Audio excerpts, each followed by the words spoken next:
좋은 아침입니다. 창세기 41장 44절에서 57절 말씀 보도록 하겠습니다. 44절 바로가 요셉에게 이르되 나는 바로라 애굽 온 땅에서 내 허락 없이는 수족을 놀릴 자가 없으리라 하고 45절 그가 요셉의 이름을 사브낫 바네아라 하고 또 온의 제사장 보디베라의 딸 아스낫을 그에게 주어 아내로 삼게 하니라. 요셉이 나아가 애굽 온 땅을 순찰하더라. 자, 이제 이 바로는 요셉에게 정말 정권을 주었고요. 뿐만 아니라 그에게 애굽식의 이름을 선사해 주었습니다. 아무래도 외국인인 상태 그대로 총리로 임명하는 경우는 백성들에게 반감을 살 수 있기 때문에 애굽의 이름을 준 것으로 보입니다. 그 이름은 사브낫 바네아인데요. 바네아는 생명을 뜻하는 이집트 단어인데 사브낫은 정확한 뜻은 잘 알 수 없습니다. 하지만 학자들은 아마 한 이 세 가지 정도 중에 하나가 아니었을까 이렇게 생각하고 있습니다. 생명의 구주, 생명의 말씀, 생명의 양식. 지금 이제 이집트가 멸망할지 모르는데 이 사람을 통해서 이 사람이 구원자처럼 이집트에게 생명을 줄 것이다. 생명의 구주 이런 뜻이 될 것이고요.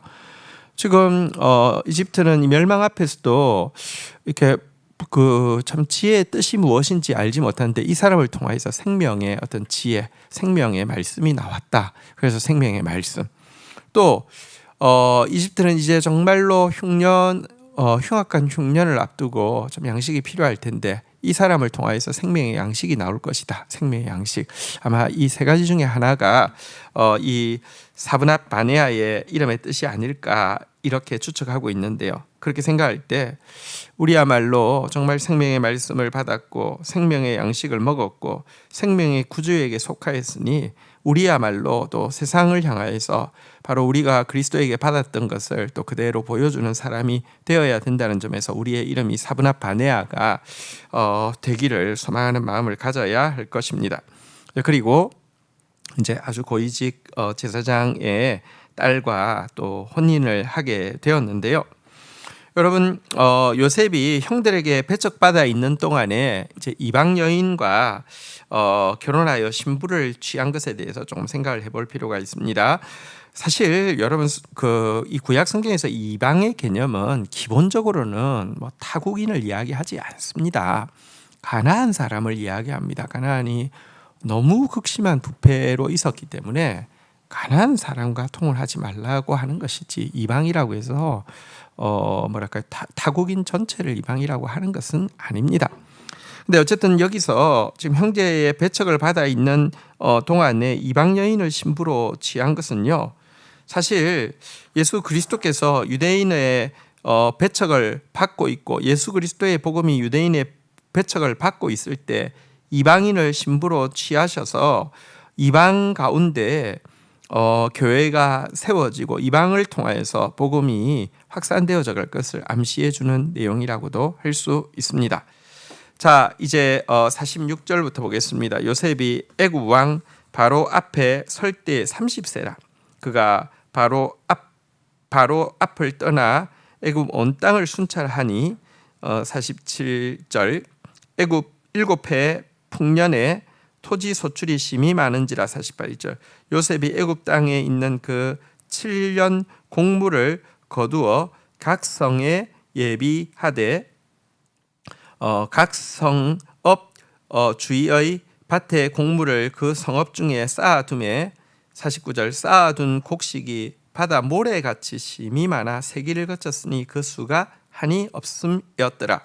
50절 흉년이 들기 전에 요셉에게 두 아들이 나되 곧 온의 제사장 보디베라의 딸 아스낫이 그에게 낳은지라. 51절 요셉이 그의 장남의 이름을 므낫세라 하였으니 하나님이 내게 내 모든 고난과 내 아버지의 온 집 일을 잊어버리게 하셨다 함이요. 52절 차넴의 이름을 에브라임이라 하였으니 하나님이 나를 내가 수고한 땅에서 번성하게 하셨다 함이었더라. 자, 이제 요셉이 이제 7년 동안 일을 하기 시작했습니다. 그동안에 정말 그 뭐랄까요, 곡식이 모이는데 그것을 계수하기가 힘들 정도로, 그래서 아예 계수하기를 포기할 정도로 거두어 들여졌습니다. 하지만 여러분, 계수하기를 포기한다고 해서 막 흥청망청 막 이랬다고 하면 흉년의 때를 감당할 수 없었겠죠. 그만큼 진짜 철저한 도덕성과 성실성이 있어야지만 이것이 관리가 되겠죠. 자, 이 풍년의 기간 동안에 또 하나님은 그의 가정에도 풍년을 허락하여 주셨습니다. 두 아들이 태어났습니다. 첫째의 이름 므낫세, 둘째의 이름 에브라임인데요. 첫째의 이름의 뜻은 잊어버린다라는 뜻이고요. 둘째의 이름 뜻은 갑절의 축복이라는 뜻입니다. 하나님께서 과거의 모든 슬픔과 고난들을 잊어버리게 하셨다, 기억도 나지 않게 하셨다라는 의미와, 아니 하나님께서 자기가 이전에 당했던 모든 수고에 대해서 배나 갚아주셨다라는 뜻으로 이 두 아들을 허락하여 주셨습니다. 정말 하나님께서 그가 겪은 고난은 적지 않지만 그가 받은 축복 앞에서 그 고난이 기억도 나지 않을 정도로, 도리어 너무 많이 받았다라고 고백할 정도로, 진짜 은혜라고 고백할 정도로 넉넉하게 채워주신 것을 보게 됩니다. 하나님의 마음이 이런 것입니다. 연단을 잘 감당한 자에게는 바로 이와 같은 축복이 있습니다. 자, 이제 53절입니다. 애굽 땅에 7해의 풍년이 그치고 54절 요셉의 말과 같이 7해의 흉년이 들기 시작하며 각국에는 기근이 있으나 애굽 온 땅에는 먹을 것이 있더니 55절 애굽 온 땅이 굶주림에 백성이 바로에게 부르짖어 양식을 구하는지라 바로가 애굽 모든 백성에게 이르되 요셉에게 가서 그가 너희에게 이르는 대로 하라 하니라. 56절 온 지면에 기근이 있음에 요셉이 모든 창고를 열고 애굽 백성에게 팔세. 애굽 땅에 기근이 심하며 57절 각국 백성도 양식을 사려고 애굽으로 들어와 요셉에게 이르렀으니 그 기근이 온 세상에 심함이었더라. 자, 이제 풍년의 때가 끝나고 예언대로 흉년의 때가 시작되게 되었습니다. 풍년의 때에는요, 정말 물된 동산과 물이 끊어지지 않는 샘처럼 넘치는 식물이 이제 준비되어져 있었는데요. 이제 흉년이 들자 백성들이 식량을 얻기 위해서 바로에게 탄식하며 바로는 그들에게 구원의 길이 예비되어 있다라고 하면서 이렇게 말했습니다. 요셉에게 가서 그가 너희에게 이르는 대로 하라. 정말 요셉이 이 기근으로부터 이 백성들과 만민을 구원할 유일한 구원자의 역할을 하고 있었던 것입니다. 성경은 지금도 추리고 목마른 영혼들을 향해서 이렇게 외치고 있습니다. 예수께서 이르시되 나는 생명의 떡이니 내게 오는 자는 결코 줄이지 아니할 것이요 나를 믿는 자는 영원히 목마르지 아니하리라.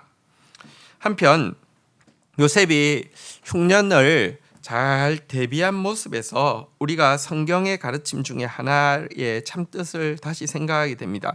내일 일을 위하여 염려하지 말라라는 교훈은 불필요한 염려를 하지 말라는 것이지 미래를 위한 어떤 준비도 하지 말라는 뜻이 아니라는 사실을 알게 됩니다. 여러분, 불필요한 염려는 절대 하지 마십시오. 그러나 하나님께서 또 믿음 안에서 하나님을 신뢰함으로 염려하지 않고 하나님을 신뢰함으로 오늘 하루 성실하게 미래를 또 준비하는 일을 하십시오. 그것이 신자의 바른 모습입니다. 그리고 미래에 대한 최고의 준비는 사실은 무슨 양식의 준비도 아니고요, 재정의 준비도 아니고 건강의 준비도 아닙니다. 여러분, 너희 마음이 있는 곳에 너희 물질이 있다라고 이야기하고 있는데요, 정말 영원한 하나님 나라를 위하여서 준비하는 것, 우리가 그런 하나님 나라 백성으로 준비되어지고 하나님 나라를 위하여서 투자하고 헌신하는 것, 이것이 정말 미래를 위한 가장 지혜롭고 가장 의미 있는 준비라는 사실은 또 우리가 잊지 않아야 될 것입니다. 주신 말씀 붙잡고 기도하며 나가도록 하겠습니다. 하나님, 요셉의 이름이 사브낫 바네아였습니다. 생명의 구주, 생명의 말씀, 생명의 양식. 참 이 이름에 합당하신 예수 그리스도에게 우리가 속하였고, 그리스도 구주요 말씀이요 생명의 떡 대신 당신을 통하여서 우리가 참된 생명을 얻었사오니 우리도 세상을 향하여서 사브낫 바네아로 나타날 수 있도록 주님께서 역사하여 주시옵소서. 주님의 위로의 때가 되면 과거 우리가 겪었던 고난이 기억에 나지도 않을 정도로, 아니 고난에 비해서 배나 받음으로 말미암아 그 모든 것이 은혜라고 고백할 수 있게 하시는 하나님의 역사가 있음을 믿습니다. 그 위로를 받기 원하고 그 위로 받아서 주님 약속대로 우리도 축복의 통로로서 서기를 원합니다. 은혜를 더하여 주시옵소서. 하나님, 지금도 모든 사람이 줄이고 목마른 가운데 있지만 생명의 떡 대신 주님 앞에 나오는 자는 결코 줄이지 아니하고 영원히 목마르지 아니함을 믿습니다. 오 주님, 그 주님이 우리의 주님임을 인하여서 감사합니다. 그 주님을 신뢰할진대 불필요하게 염려하고 근심하며 사는 자 되지 않게 하여 주시고, 하나님 앞에서 지혜롭게 미래를 준비하는 자로 설 수 있도록 은혜를 더하여 주시옵소서. 하나님 나라 백성으로 준비되어지게 하여 주시고, 하나님 나라를 위하여서 헌신하고 투자하는 지혜자 되어지게 인도하여 주옵소서. 예수 그리스도의 이름으로 기도 올립니다. 아멘.